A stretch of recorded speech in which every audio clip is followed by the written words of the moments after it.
India എന്ന റിപ്പബ്ലിക്കിൽ ഇന്ന് അധികാരത്തിന്റെ ഇച്ഛകളെ മാത്രം അടിച്ചേൽപ്പിക്കുകയാണെന്ന് പ്രൊഫസർ സി രവീന്ദ്രനാഥ്. ജനാധിപത്യവും സ്വാതന്ത്ര്യവുമുള്ള ജനതയ്ക്ക് മാത്രമേ സന്തോഷത്തോടെയും സമാധാനത്തോടെയും ജീവിക്കുവാൻ സാധിക്കൂ എന്നും രവീന്ദ്രനാഥ് പറഞ്ഞു.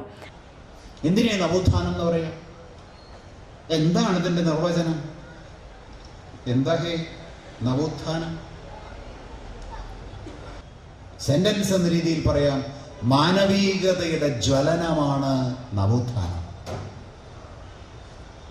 മാനവികത എവിടെ നഷ്ടപ്പെടുന്നുവോ അവിടെ മാനവികതയെ ജ്വലിപ്പിച്ചു കൊണ്ടുവരുന്നതാണ് നവോത്ഥാനം.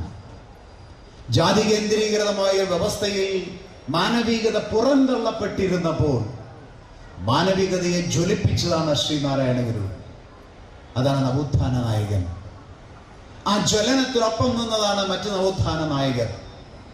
വക്കം മൗലവി, ചാവറയച്ചൻ, ചട്ടമ്പി സ്വാമികൾ, ഇവരെല്ലാം ഈ നവോത്ഥാനത്തിന്റെ ജ്വലനത്തെ കൂടുതൽ കൂടുതൽ ജ്വലിപ്പിക്കാൻ, തീപ്പന്തമാക്കി മാറ്റാൻ ശ്രമിച്ചു. അതാണ് യഥാർത്ഥം. കൊടുങ്ങല്ലൂർ താലൂക്ക് ലൈബ്രറി കൗൺസിൽ സംഘടിപ്പിച്ച ഇന്ത്യൻ റിപ്പബ്ലിക്കിന് ഇന്ത്യയോട് പറയാനുള്ളത് എന്ന സെമിനാർ ഉദ്ഘാടനം ചെയ്ത് സംസാരിക്കുകയായിരുന്നു അദ്ദേഹം. MS മോഹൻദാസ് അധ്യക്ഷത വഹിച്ചു. ജില്ലാ സെക്രട്ടറി M രാജേഷ് ജില്ലാതല വായനാ മത്സര വിജയികൾക്ക് സമ്മാനങ്ങൾ വിതരണം ചെയ്തു. Mushtaq Ali, PN Devi Prasad, UK Suresh Kumar, ER Joshi, R Padmini teacher, NS Jayan, advocate Ashraf Saban എന്നിവർ സംസാരിച്ചു.